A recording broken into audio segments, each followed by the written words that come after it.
Hello and welcome to part 2 of my guide to the album and career of John McLaughlin. So in the first video I started with his right back in the 60s, looked at his solo albums for the 70s, talked a little bit about Mavish Orchestra and Shakti. We came up into the mid 80s where he just finished the second Mavish Orchestra group and released an album called Ventures in Radioland. And then John McLaughlin sort of goes off the radar a little bit for me. At that time I'd become a huge John McLaughlin fan, so I'm looking out to see what he's up to. And all he's doing is some duo gigs with Jonas Hellborg. That's about it. There's a few appearances here and there on some albums. And then suddenly there was advertised a gig in London at the Royal Festival Hall. So I was old enough then to go and see John McLaughlin live on my own, so I bought some tickets and went to see this gig. And this ended up as this album, which is really, for me, starts off the second phase of John McLaughlin's career. The John McLaughlin Trio live at Royal Festival Hall, November the 27th, 1989. So I was at that gig. It also featured Trilot Gertu on drums, percussion. Charlotte Gertu plays percussion, sat on the floor, but it just sounds like a drum kit. He's got like tabla, and he's got like snare drums and cymbals, and he seems to be with his hands be able to do more than a drummer can do with all their limbs. And I also remember he had like a bath on stage with him, and he was sort of blowing into the bath and then banging cymbals and bending them into the water. Absolutely incredible. The bass player on here was Kai Etgard, not Jonas Hellborg. So got this new bass player, funkier, and he was doing a lot of slap bass playing. This was a great little band, very intense, and so this, I would say, is one of the great albums of the second period of John McLaughlin. That's well worth checking out. Around this time, he's been composing, and he does the second of what would be 3 sort of orchestral compositions. The first, of course, being Apocalypse with the Mavish Orchestra. The second being this, the Mediterranean Concerto, which he recorded with, which orchestra is it? The London Symphony Orchestra. Michael Tilson Thomas again conducting. I like this. It's not one of my favourite John McLaughlin albums. It's an incredible achievement what he does in terms of integrating the acoustic guitar in with the orchestra. It's very reminiscent of Concierto de Aranjuez by Rodrigo, and you can almost hear him copying bits of that in that. And so it wasn't what I expected after hearing what he did on Apocalypse orchestrally, which was quite dense and blocky. This is very light. Of course, it's called the Mediterranean, and it's a piece about the Mediterranean. I think by this time John McLaughlin's living in Monte Carlo, obviously overlooking the sea, and it does evoke that. When I bought this, there was also some duos for guitar and piano with Katia Lebec, who played piano in the Bello Horizonte band, and I actually enjoyed those more. This one, it's a good album.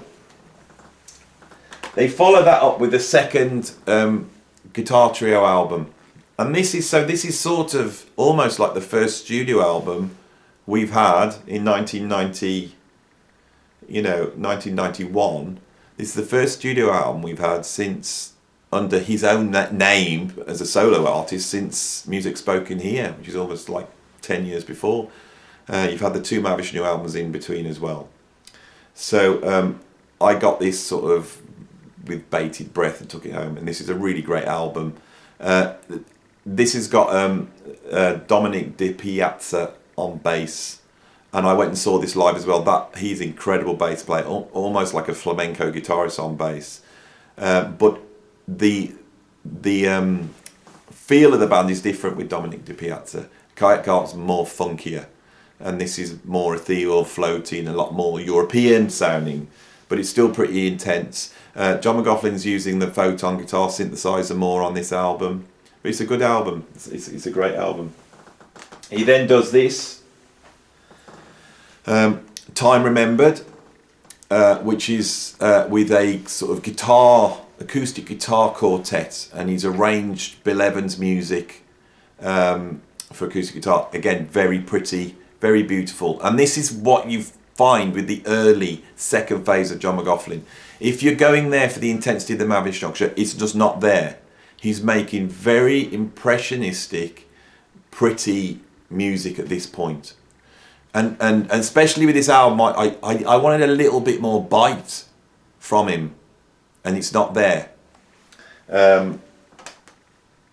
He also releases this soundtrack, which is you can almost lump in with the guitar trio. It's got Try Like Gertu on. I really like this album. I'll tell you why I like this album, because one of my favourite compositions is Lotus Feet by John McLaughlin. He did a recording of it on Inner Worlds, and there's a version on the first Shakti album.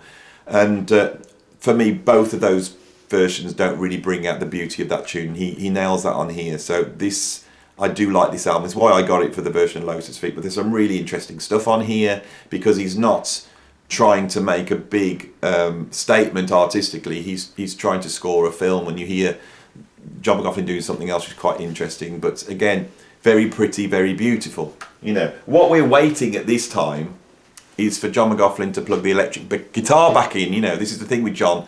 You know, he has his phases on acoustic and on electric, and suddenly an album comes out with a new trio with Dennis Chambers and Joey DeFrancesco, which is like an organ trio, almost pointing to Tony Williams' Lifetime, but even beyond, to the sort of Wes Montgomery, you know, Jimmy Smith trios, you know. And he brings out an album called Tokyo Live, playing electric guitar, and that's a little bit more intense, a little bit more brutal. He's still playing clean tone, but you start to hear it. You know, Dennis Chambers is pushing him so hard on that album, and I have got it, can't find it. It's out in my CD collection somewhere, so I can't show it you. But that's a really important album. He follows that up with an album called After the Rain, which swaps out Dennis Chambers for Elvin Jones, John Coltrane's drummer.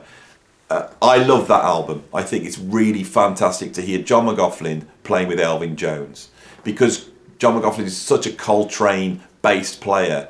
To actually hear him playing with Coltrane's drummer, Elvin's unbelievable on it, absolutely incredible drumming, and they're doing a lot of Coltrane tunes, which is, so it's almost like he's gone back to jazz standards, but it's really intense, and there's some really, really brilliant playing on there.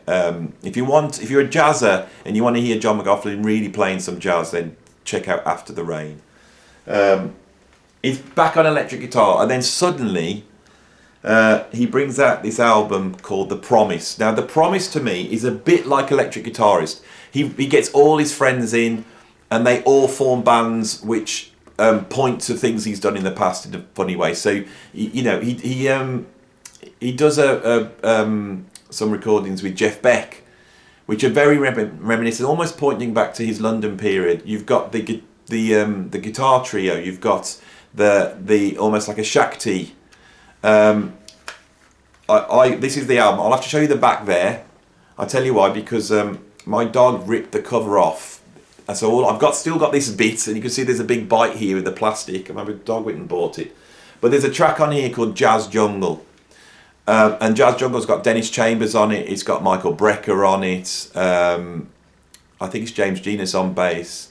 But suddenly, he's got the electric guitar out and he's got the distortion and he's playing. And God, does he play this? That track, Jazz Jungle, is nearly 15 minutes long, and they are just playing out and out heavy fusion, right? And this was suddenly, John's plugging back in, and from that he forms a new fusion band called the Heart of Things Band, and you get this one. I really anticipated this, and it's really, really great. It's not as intense as Jazz Jungle. It's more like a Weather Report album. The playing on it is incredible. John's playing very, very fast, very articulated, almost beyond what he's done before. But it does lack a little bit of the fire. Although the live album they did, if I can just pull this out, I've gone out of my order. The live album he did, John McLaughlin in Paris, is suddenly a return to the brutal John McLaughlin playing. So if you are a Mahavishnu fan and you want to check out something more of the more recent stuff, well, so I'm saying this is all, like over 20 years old now, but if you want to check out the more recent stuff, then this is very brutal in its. There's one bit on here where he just starts jamming with Dennis Chambers, and he's got the distortion on, and he's got this sort of the ring modulation on, and it's sort of almost Hendrixy and brutal and noisy. So I really do like this album, really do. Around about this time, he does another orchestral album, Thieves and Poets. Now, this, unlike the Mediterranean, is a little bit more like Apocalypse. It's a little bit more darker and twisted. So I love that. It's him on acoustic guitar, and then it's an orchestra, but it's not a proper orchestra. It's very, very well done. There's some real string players there, some real instruments there, which have been blended in with virtual instruments. I think by this time, John McLaughlin hasn't got the budgets to hire the orchestra in, which is a shame. Shows how times have changed. But yeah, Thieves and Poets, it's very, very interesting. It's just, some of you audiophiles might just be aware of the sort of the virtual instruments on there, sounding a bit dodgy, I suppose. There's also some more stuff from the group that did the Time Remembered Bill Evans album, but they're doing some jazz standards, Stella by Starlight, The Dolphin, My Foolish Heart, My Romance, and that's very, very nice as well. Around this time, he reforms again the guitar trio with Paco de Lucia, Al Di Meola, and creates this album. Well, this for me is nowhere near the first two guitar trio albums. I would put this as one of the worst John McLaughlin albums. If none of them are bad, then none of them are that bad. But if I was going to go to the bottom of my least favourite John McLaughlin albums, it would be this. I don't know what it is about it. It just feels like they've dialed it in. There's some nice moments on. I do like Manad de Carnival. There's some nice things on here. They play well. It's well recorded. It just doesn't seem to have the intensity of the first two. You know, I think I've heard stories that there was a lot of fiery interaction in that group. I think by this time, perhaps, you know, they weren't getting on as well as they thought they would. There was no follow-up to that.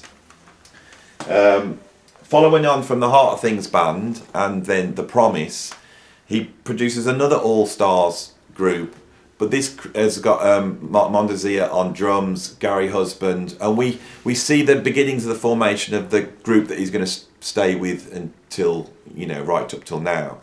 And it's this Industrial Zen. I really love this album. The playing on it is incredible. There's some really intense playing. Again, Dennis Chambers and John McLaughlin, you know, really blasting it out. So if you like that more intense thing, this one's a good one to go for. I have got it here, but I can't find it again. He did an album with Chick Corea at this time, which had got Vinnie Colaiuta on drums. It had got, and I haven't got it here, so I've got this has all got to come out of my memory. I think it was Christian McBride on bass, Kenny Garrett on saxophone, and I can't remember what the album's called now. That is one of my favourite modern John McLaughlin albums, the one he did with Chick Corea. Absolutely incredible album, and then it's live, really well recorded. They're all playing by the seat of their pants. The tracks go on forever, and you really hear that, like, you know, John will come out and do a solo, and then you can feel the Chick is having to beat that intensity, so he's really going. And Kenny Garrett's one of my favourite alto saxophone players of all time. He just has a way of phrasing, and it's wonderful to hear him up against John McLaughlin. So that album's called The 5-Piece Band. Well worth getting of the more recent John McLaughlin albums. He then forms a band which does this album to the one. This has got Gary Husband on keyboards, Etienne Mbappe on bass, who is still with it to this day. It's got Mark Mondazia on drums, one of my favourite drummers and one of the greatest British jazz drummers of all time, on drums. And he creates this album, and he sort of settles into this sort of very virtuoso, technical, detailed, intense, but a little bit polite jazz fusion. That's what he has done since. There's been a few albums after that.